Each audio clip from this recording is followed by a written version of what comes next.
Para wala lang po yung nasa ano. Tagasan pa kayo? Dito lang po kami sa ano, sa may malapit sa may Ascom, yung may tindahan doon. Ascom. Oh, dito to. Okay. Si Brapa, ano ba yung problema natin? Sumagit po yung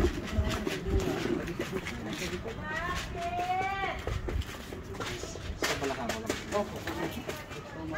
Tay. Okay, dito na lang tayo ha. Babalikan niya.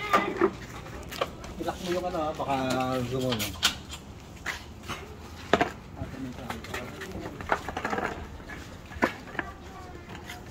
Yung masakit sa balakang, sir, sa tuhod natin nila Anisha, ano na?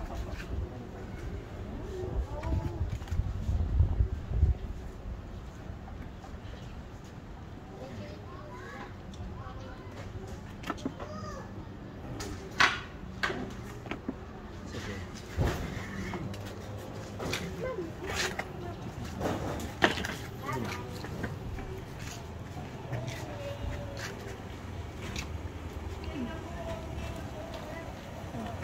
Check kung masakit pa yung balakang.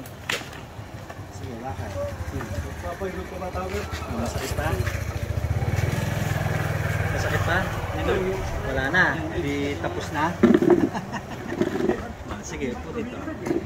Yung masakit sa balakang, sa tuhod po natin inaayos siya na. Ito naman yung masakit sa dibdib mo.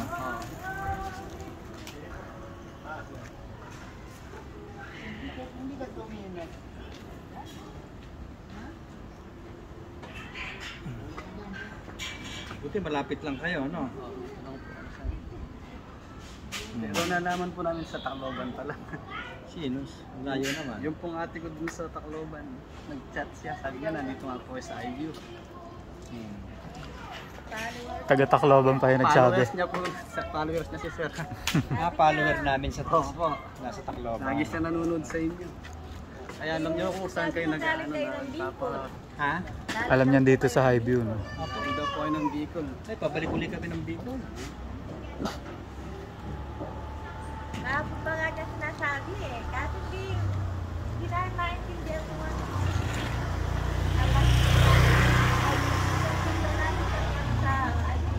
Check mo, sir. Tayo. Ano sinasabi mong masakit sa dibdib? Meron pa? Nawala na. Sumagit po kasi. Tapos may Sa ano yan? Diaphragm yan. Yan, oh. Diaphragm yan.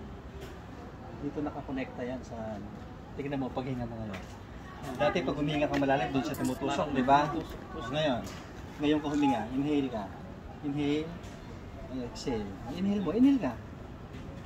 Exhale. Wala na. Hindi tapos na. Ganun lang yan. Yun lang po. So, wala nang masakit. ano, Sir? Ay, di tapos na. Thank you po. Sige, salamat sa Diyos. Thank you. Salamat sa Diyos.